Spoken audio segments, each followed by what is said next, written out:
You're listening to the No Labels, No Limits podcast with best-selling author Sarah Box, where you get the inside scoop on the steps action takers and decision makers take to align their purpose to their principles and achieve their goals in business and life. We focus on the mantra, no labels, no limits, no excuses. Each week, you'll hear from remarkable guests who have overcome challenges and obstacles to succeed in the face of adversity. By listening to their stories, you'll get practical tips, tools, and resources you can implement today to bust through your own internalized prisons of worry and doubt.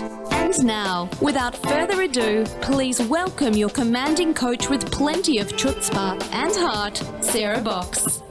Hey there, everybody. Thanks so much for joining us for another episode of the No Labels, No Limits podcast, a podcast all about shedding limiting labels and beliefs so we can live our dreams and shine our lights out into the world. I'm Sarah Box, your host. And this week, we are joined by Paige Risley. Now, Paige is the co-founder and co-CEO of We Recruit Well. She and her business partner collectively have 20 plus years of experience recruiting remote team members, which is that experience level in today's world is super important. She has 17 years of teaching experience, which actually helps her to communicate with and support those she serves through We Recruit Well. And she continues to grow herself. She's currently reading The 9 Types of Leaders by Beatrice Chestnut and Atomic Habits by James Clear. Haven't read Atomic Habits yet, but the other one I have, and it's really good. And not to be outdone, she invests in her own professional development and works with a financial coach, Michelle Williams. Paige lives in Lake Oconee, is that right? Lake Oconee. Oconee. I figured I was close. I've got to get to Georgia. I just am not doing well with names. So that is in Georgia's Lake Country, and she has a husband and 2 boxers. They also have 2 sons, 1 daughter-in-law, and an adorable grandson. That sounds like a pretty cool life, Paige. Yes, it is. Yes. Well, she likes spending time at the beach, at the lake, and with family and friends. And you kind of get the picture of where she lives and what she does, that those are priorities.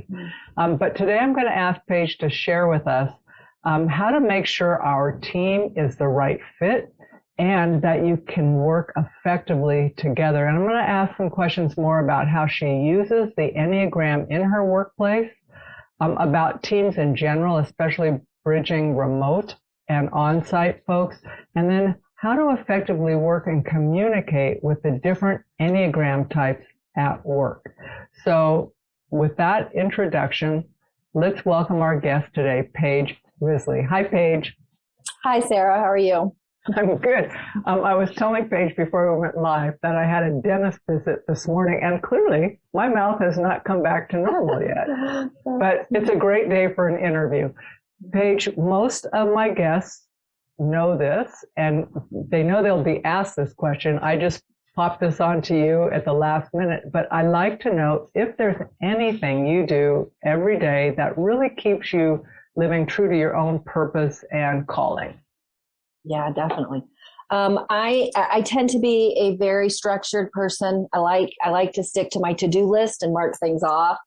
And something that kind of keeps me focused and keeps me that way, I just maintain a regular workout schedule. I get up early every day, and I take that time for myself, to take care of myself. I go for a run, a walk, I do my workout.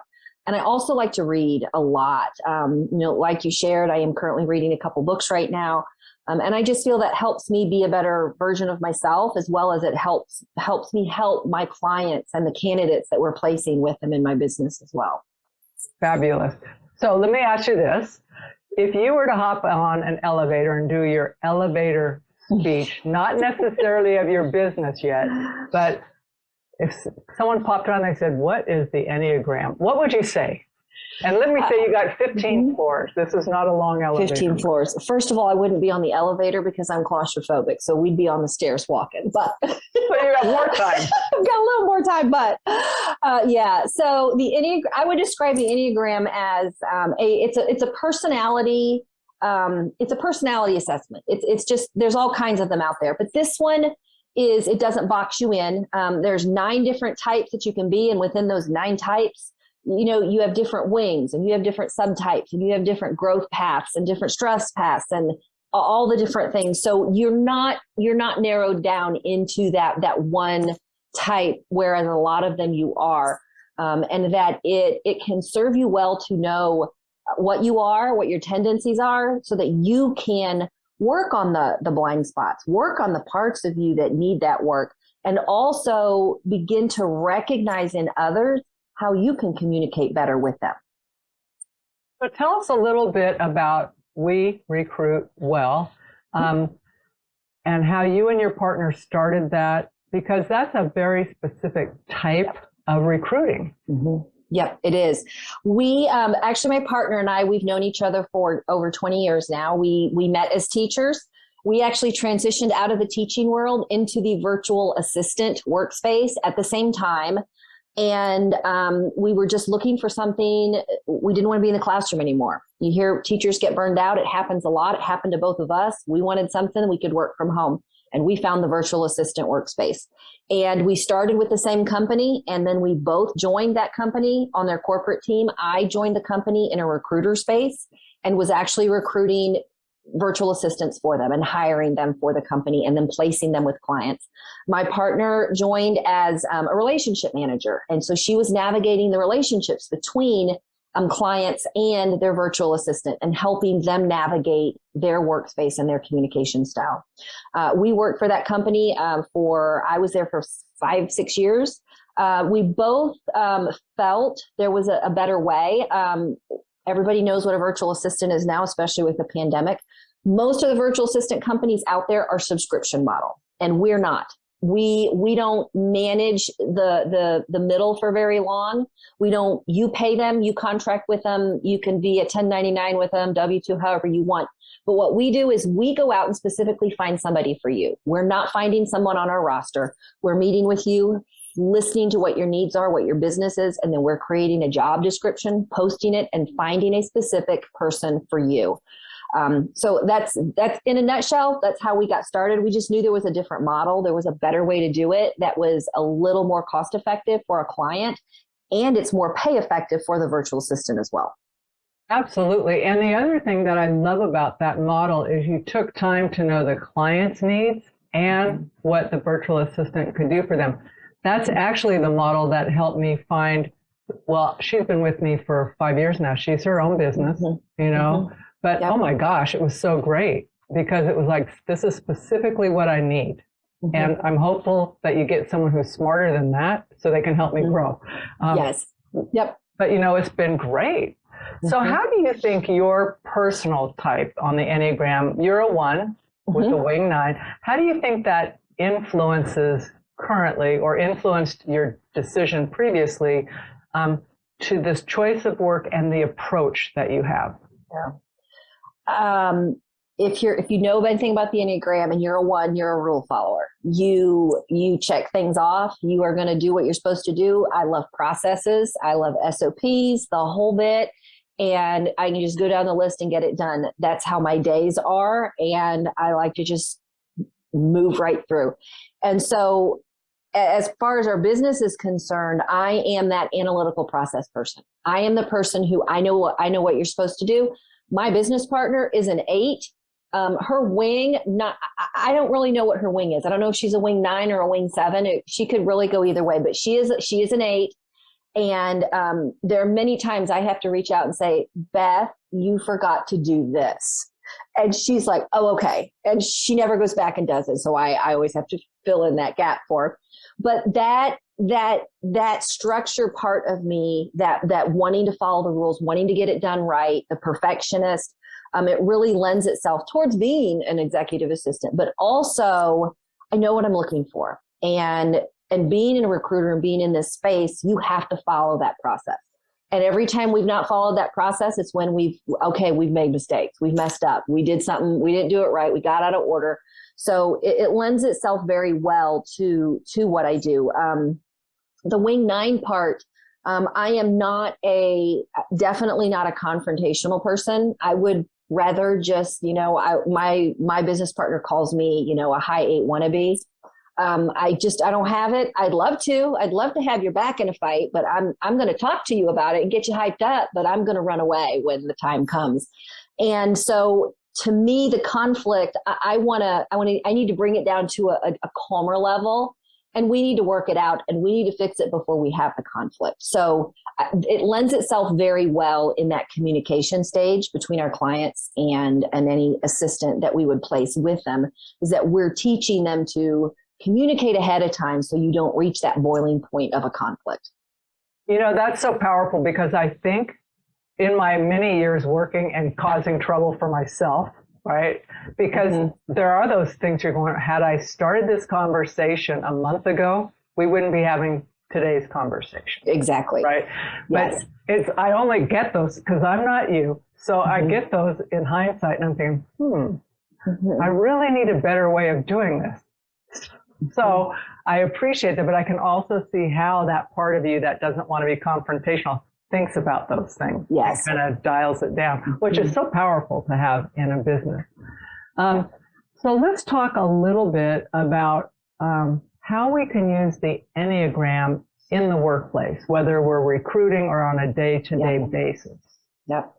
That's actually how I got introduced to the Enneagram, was in a workspace, in a team. And I had been on the team for a good 3 years. We had several new people that had joined. The company had merged 2 divisions. And so they merged 2 teams together that did the same thing.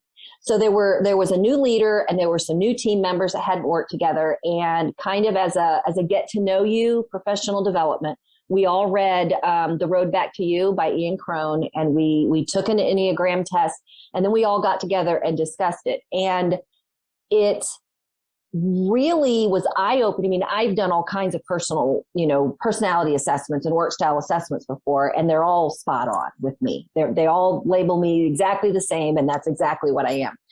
But it was the Enneagram went even a step further, and it really was able to show us even about ourselves what we needed to work on. But it also really opened my eyes. Like for example, there was somebody on the team that I just didn't like her, didn't want to get along with her, didn't care. And through that Enneagram process, I realized why. And, my Enneagram number just doesn't mesh with hers. We were just in 2 total different people. But, even though I really never probably would have been best friends with her, it taught me, or it showed me how I needed to communicate with her and what I could do different or what I could do better. And that's how we got involved. That's how I learned about the Enneagram. And I just loved it and have been learning more about it ever since. In our business, we utilize the Enneagram. We always ask our candidates and our clients, have you ever taken a personality test? If so, which one? And we just kind of go by whatever they've done. They haven't taken one. We have a few, we can send a link to them depending on which ones we think they more fall into. So that's kind of how we use it. We do the same with our candidates. And then, we can use that information as we're introducing them and they're getting to know each other. We can offer suggestions on, hey, how best to communicate with each other, how you can work together. We, especially with a virtual assistant, we can really give a lot of insight into them. Hey, remember, your client, your executive, your leader, they're an 8 or they're a 9 or, they're a 4. Here's some ways you can communicate with them. Here are some things you can try. We recently had one who, I don't even think he was so all over the place. I don't think we ever really kind of nailed down which one we thought he might be. But because we had a little bit of insight into him, we were able to give that assistant, hey, you're never going to reach him by email. Stop emailing him. Text him. And don't use words, use emojis. And that did it. There was something about him that he needed the emoji versus words to get his attention. So that's really how we utilize it. It's not just in our placement process. It's in the next step in how best can you guys communicate and work together. That's really powerful. I love that thing about the emojis, right? I'm working with someone later today and I went back and looked at her and I'm thinking, okay, she needs to understand why we're even having this conversation, right? Because otherwise she just wants everything finished. Yeah. One can't jump to the end without understanding why. So you can't. But I can share that with her. This is why we're doing that. And had I not gone back and looked at like what she needs versus what I need to communicate, but what does she need? It would have been like, we would have still been fine. It wouldn't have been as beneficial. Yeah. So I want to think about, and as you're talking about team members, I think I wished I would have known this earlier because there were things like with team members or even family members, like there's just people that they kind of get your back up fast. Oh, yeah. And can you give some examples of the different types? So like you identified the team member that got you going. So for the different types, let's assume that people listening to this now have an idea of what their type is. They may not be zeroed in for sure, but what kinds of things might set them off? You mean for each or a few different type? Like, okay. Yeah. Clearly, you know the ones really well. You probably know the eights really well. I know the ones and the eights really well.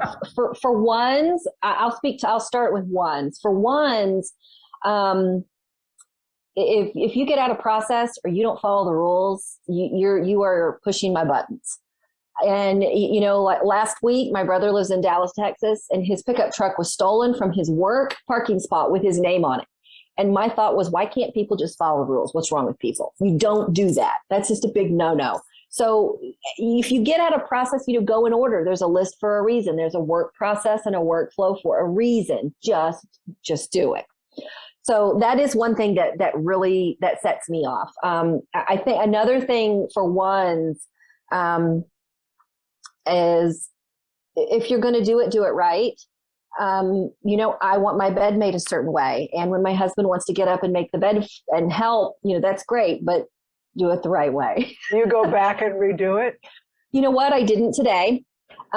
He does not make the bed very often. So I try not whenever he does make it. I really trained myself, do not go back and remake the bed.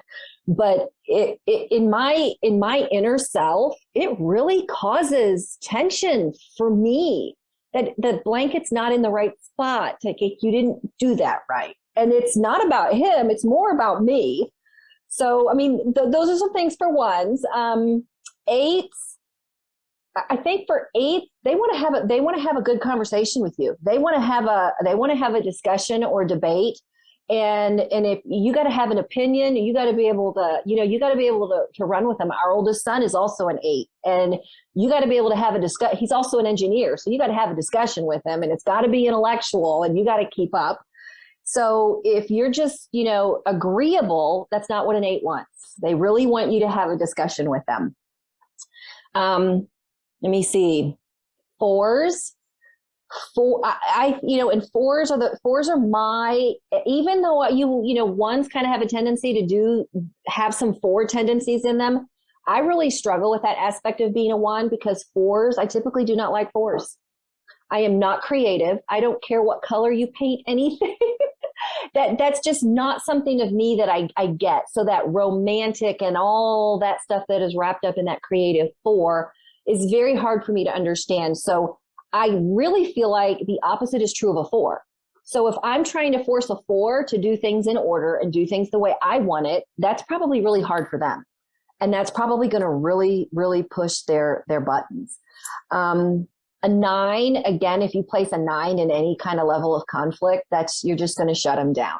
You really shut them down. 5s are introverts.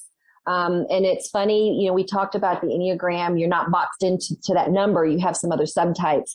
And my 3 highest, I'm very high in a 1. That's my highest number. My next one is a 6. And after a 6, I'm a 5 in those 3 orders. Oh, you're in the head triad. Yes, very much so. And so that 5, they're an introvert. And I am very introverted. If I can go out and be extroverted and interact with people, but I need some downtime. So if we're going to go out on a Friday night, I need Saturday, Sunday, and then Monday through Thursday to be at home.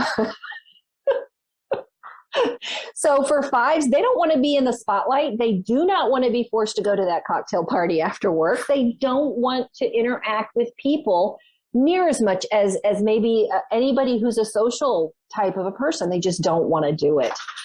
Sixes, again, I can relate to that six. Their worst case scenario. If you don't give a six the opportunity to plan for everything that could happen or go wrong, you're probably going to really cause some anxiety there.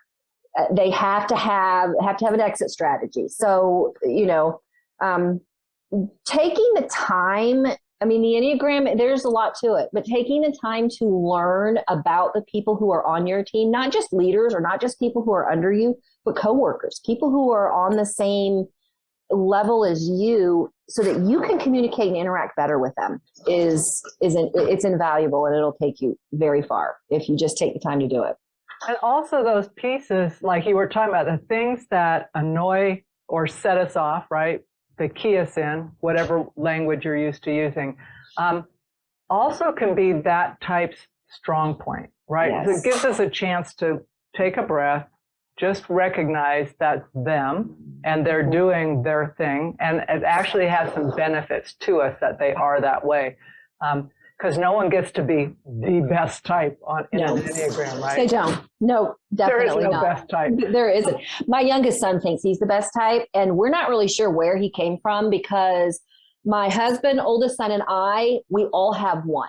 We are all very strong and high in that one Enneagram. And then our oldest son, like I said, he is that 8. My husband is really a 3-2 type of a personality. Our youngest son is a 7, wing 8. He has no 1. He has no 2. I mean, we're like, what happened to your you? family needed him. Yeah. It's like, what in the world? And it's funny because he has kept us hopping from day one, and he's now 27. He's 28. He is 28 years old, and he has kept us hopping since day one. No SOPs for him. None whatsoever. So let's talk about remote teamwork and the Enneagram and how you use that. Because it's a different dynamic working remotely with people in a team than it is face to face. Yep, definitely. What we always do is when we have found somebody that's going to work with you and your team in a remote capacity, we always encourage them to, kind of learn a little bit about the Enneagram. If you want to read a book, The Road Back to You is something we really like to recommend because it's easy for people to read. We recommend that one to kind of get them started. And then they can learn a little bit quickly about each other. They can just read the sections on their type and their team members' types and kind of, have discussions and conversations around that and, start working together and utilizing what they've learned. But we also like to come alongside them and about every 4 weeks have check-ins and have specific questions for them. So what have you learned about each other? How have you been able to use what you learned to improve a relationship or improve communication or improve your work style and your effectiveness with each other? Because too, everybody's human. You're not going to like everybody in the world. You're not going to get along with everybody. There's no way. But if you can learn to work well with each other, regardless of whether you like them or not, that's what we're trying to accomplish. And by using the Enneagrams and being aware of your own strengths and your own weaknesses, as well as the other person, you're able to consciously then say, wait, I'm not going to do that because that'll set them off. I know that really upsets them when I do this. And I've, over these, my husband, I've been married 30 plus years now. I know that when I say to him, you didn't make the bed right, I do not need to say that to him because he does not want to hear it. That upsets him because he's a 2. He's helping me. He made the bed for me. I should be appreciative. So I don't say anything anymore. I let it go. That's so funny. I think my biggest benefits have been like pausing, shutting my mouth. My husband and I type the same, and I never knew that. I would have guessed we did not, although we have different tri-types. And but when I learned that, all of a sudden I thought, no wonder when I do X, I get this reaction, and it baffled me, right? I'm thinking, I don't get how you got there from here. But now it's so clear to me. I'm thinking, oh man, 20 years, 21 years. This would have helped. Definitely. But it just makes everything lighter. you know? And it's not like he has to understand all this stuff, although he's smart. He watches. He's also a 5 and he observes. So he goes, I get it. I know what you're doing. I don't care. It benefits me. But the bed's such a good example. He goes, you're really picky. I go, no. And I go, well, I just have a way I like. Exactly. And you know what? My husband is the same way with his lawn. He was, when our boys were in high school, they were cutting the grass one day and he sat him down. He said, do you cut the grass to get it finished? Or do you cut the grass so that it looks good? They both looked at him like he was crazy. He said, to get it done. And he's like, no more. You can't cut the grass. You cannot cut the grass anymore. So that's hilarious. But you know, thank goodness your kids didn't know about his type when they were young. Think how easy it would be to say, oh, it's cut, Dad. You just said cut it. You didn't say design it. Exactly. I'll take that task back. Sometimes you just have to go, you know what? It doesn't have to be my way. We just need to work together as a team. Yep. So you gave an example, though, like thinking remotely, and then I switched gears on you. Yep. So let's say we're bringing in, most of our team is on site, but we've got a few remote folks. How do we bring them into the team so they can best engage with us and we can benefit from them? Yeah, we suggest, everybody's got Zoom fatigue, but we suggest Zoom. For team meetings, everybody that's in person, you can gather in a conference room and you can put whoever's remote up on a big screen and you can interact that way for in-person meetings and different things like that. As far as other communication, you can use Slack, all kinds of other little tools, text messaging, emails, just to loop people in so that everybody's in that constant communication. The company that my partner and I worked for a long time, that was a 100% remote company from day one. So that was like 2010 forward, remote company. And that's how we did it. We did it by way of Zoom. It started with Google Hangouts. It went to Slack. You're always text messaging people. You are really in constant communication so that the people in the team that you're working with, even though you physically aren't side by side, you really are side by side all day long, working and getting things done because you're communicating and you're using the tools that you've got to interact. Some other things too that you can do remotely as a team member or to just kind of encourage inclusion with your team. Don't make every Zoom meeting all about the meeting and about the day to day. It needs to be fun. Those people in the office, they're chit chatting with each other. They're kind of interacting, and those people at home, they're not. But have a time when you're just all on Zoom and you're all chit chatting. Something that we've seen some companies do once a week, one of their meetings, everybody has to come with a different piece of clothing on that you can see. So it's either got to be a shirt or a hat that says something about themselves. So it might be, the hat of a favorite football team or a basketball team or something that their child's involved in with them. Maybe their kids are in the band and so they're wearing a proud band parent shirt or anything that is something about them. And then they have to, why are you wearing that? Tell us about that. Who's involved in that so that you get to know your team. You have to be intentional when you're remote. If you're not intentional, it's more difficult. So you've got to do those things. And then you don't want to get Zoom fatigue. So you want to do them occasionally. You don't want to force people to have to come to all these meetings because it does get old, but, doing things like that. Something else I've seen a company do is, deliver lunch to everybody at their home and then have a lunch meeting on Zoom and everybody gets to eat their lunch that was delivered to their house. So in that aspect, like myself, we live in Middle Georgia on a lake. No one delivers to my house. So I would have to go fix my own lunch for a party like that. But yeah, but it is really a respectful concept, right? Yep. There's ways to get around that. Like you're saying, you may just say, hey, order in whatever. And if they don't deliver you could figure out, you actually could probably say, here's what would help me. Exactly. Then the company could make that happen. Yeah. So one of the questions when you were talking earlier about the person you helped and said use emojis, when you've got all these different kinds of channels open, so you've got Slack and email and texting and what all, how do you balance for the team members, the fives, those of us who go too much information. Mm-hmm. How do you coach folks to gauge and make sure that it's not just dumping stuff because they didn't want to think it through, like what really matters? Yeah, that takes practice, and that takes time for team members to figure it out. And it's also teaching the fives, or the people that don't need the information overload, to communicate and step up and say, hey, is this really necessary? Can we send this out? Can we do this by way of email? We've all worked for a company that has sent out a company-wide email that says, hey, everybody's leaving too early. Stop leaving too early. And all of us ones are thinking, I'm not leaving early. What did I do? Don't communicate that to everyone. Communicate it to those who are leaving early. So if you don't communicate to the right people, it isn't going to work. So that's a two-way street as far as, information overload and not enough information. It's the same thing with the tools, because I agree. I don't like all the different things coming at me. If we're going to use Google Hangouts, if we're going to use Zoom chat, if we're going to use Slack, or we're just going to use good old text messaging, pick one and stick with it. If it needs an attachment, in my book, send it in an email.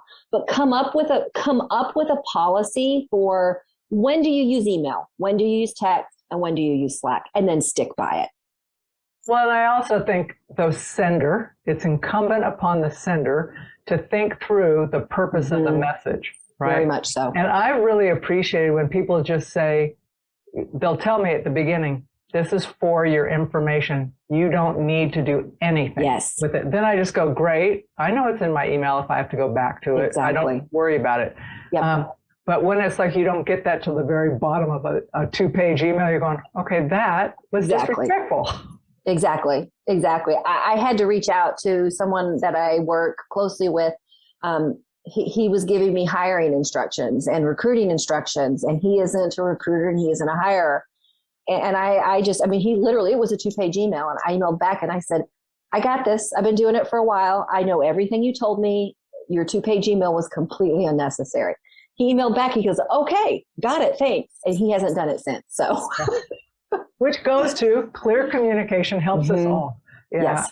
That is the takeaway, and we don't have to be afraid to talk. I mean, I can tell. The thing I love about Zoom and my team meetings is I can tell when I say something that I spent time in my head on this. My communication of it is a shorthand, and it doesn't always make sense, not to other people. So I watch facial expressions, and then I go, okay, I'm pausing. Did you get any of that? Well, kind of. Can you tell us this? But it's okay, because I know that's a weakness for me. Yep. So it's, but you don't get there without having conversations. No, you don't. Another tool that it's exactly the same. If you're talking about processes and SOPs and how to do something. Some people need a list. They need it in a Word doc. They need a checklist. First do this, second, third, fourth. Other people, they want to see it and they need a video. So I don't know if you've ever heard of Loom. I do. I have. So Loom is a tool you can quickly just show somebody on a computer screen. And it's funny because there are Enneagram types that do not like Looms. And which types? Tell me, because I use that and I want to know. Maybe it's a personal preference, but I honestly just prefer the email. Just bam, bam, bam, tell me what to do because I got the rest. I don't need to sit there and watch the video and watch you hum and haw and search. And, so to me, it's a given. Give me the bullets. I got it. Go.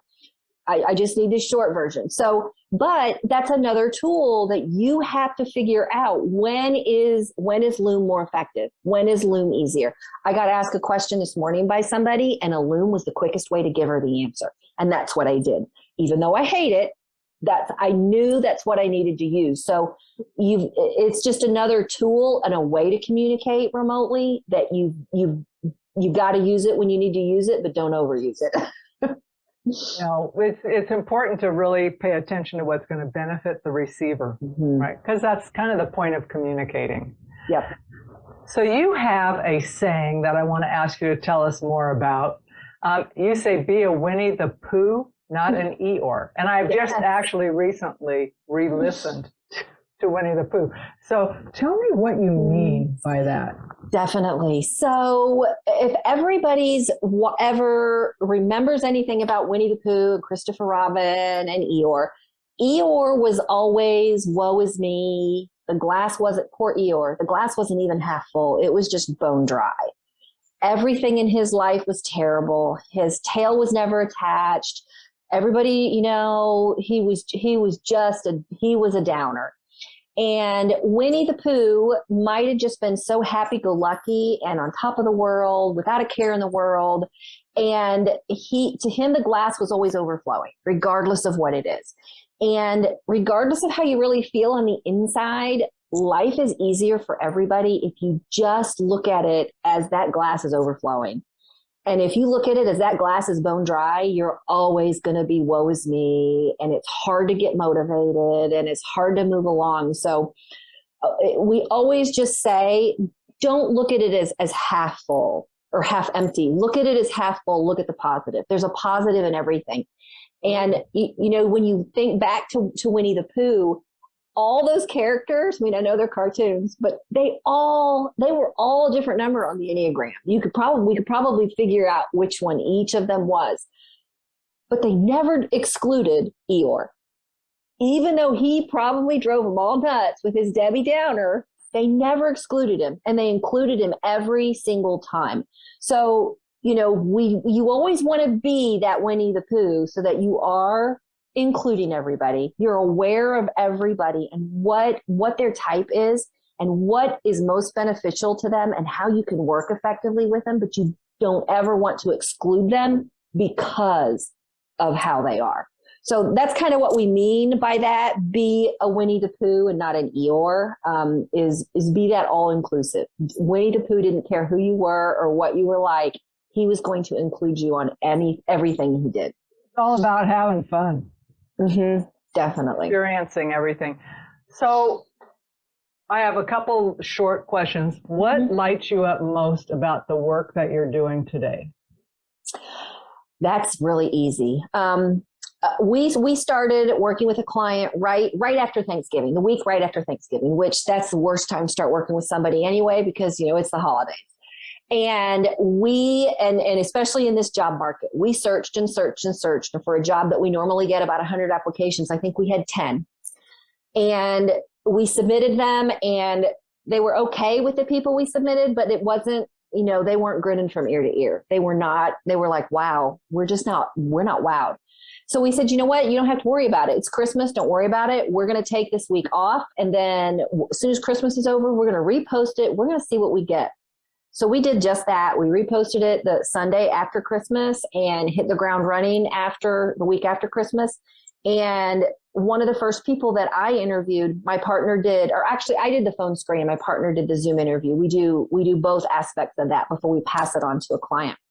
And when I got off the phone, I called my partner and said, you get her on a Zoom tomorrow, because in this job market, we cannot take a chance on losing somebody. You get her on Zoom tomorrow and then you send her the next day, because I know this is the one. And there was just something about her. She checked every box. She had the best person, she was just perfect. All aspects of it was perfect. When we sent her to the client, they had the same reaction. And it was two people. It was two business partners working together. They both had to work with her. They both had to like her. And she lit both of them up. Like, she checked both of their boxes. So that's what does it, is when the client comes back to us and said, wow, you were right. This is it. I'm so excited and I can't wait to move forward. So listeners, if you're needing to recruit, I want you to think about that. Paige identified her happy spot as you being able to say, yes. Wow. And we know that feeling. Like, we meet someone and we're thinking, where have you been? Right? Exactly. We want you. So that's super. Do you have anything that to offer folks if they go to your website? Is there anything they can take away? Yep. Can you share that with us? Yeah. Oh, yeah. We have on our website, we have a free resources page. So if you go to werecruitwell.com and you click on free resources, we have lots of different things you can get there for different ideas. There's some creative ways to motivate a team. There's an SOP plan. There's one that we like to use a lot with our clients. We call it 3 Steps to a Clean Plate, where you're just really listing everything. You can print these off. You can use them online, but you're listing everything you do. What don't you have to do and what can you give away? And it's a quick way of delegating, of finding things that you're ready to give away to somebody else that you don't ever want to do again. I think there's about 10 to 15 tools that we have there that really you can find just about anything you're looking for. If you need a resource to just kind of help you get started or help you get started hiring in this virtual remote space. Super. I did check it out. You do have a lot of very generous, useful resources there. Paige, what's the best way besides your website? Do you have a preferred way for people to reach out to you or your partner? Yep, they can reach out to us at hello@werecruitwell.com. That's usually the quickest way. We both monitor that email inbox. We also have a virtual assistant of our own who helps us monitor that as well, as we can't hire virtual assistants for people if we don't have one. So, hypocritical. Exactly. So we have Amy, who also helps us do a lot of the behind the scenes things, who's monitoring that inbox as well. But that is the easiest and quickest way to get a hold of us. Perfect. Okay, No Labels, No Limits podcast group. Let's remember the quote, be a Winnie the Pooh, not an Eeyore. And Paige, I want to thank you so much for taking time to be with us on the No Labels, No Limits podcast. I wish you all the best in this year and well beyond, because your work makes all of our work better. Thanks, Sarah. You've been listening to the No Labels, No Limits podcast with best-selling author, change agent, and strategic vision coach, Sarah Box. You can grab the show notes and find out how to work with Sarah at sarahbox.com/No Labels, No Limits podcast. We'd love this podcast to reach as many people as possible. So please remember to rate, leave a 5-star review, and share the podcast with someone you think would get value from this conversation. Until next time, keep taking those daily action steps to align your purpose to your principles and achieve your goals in business and life.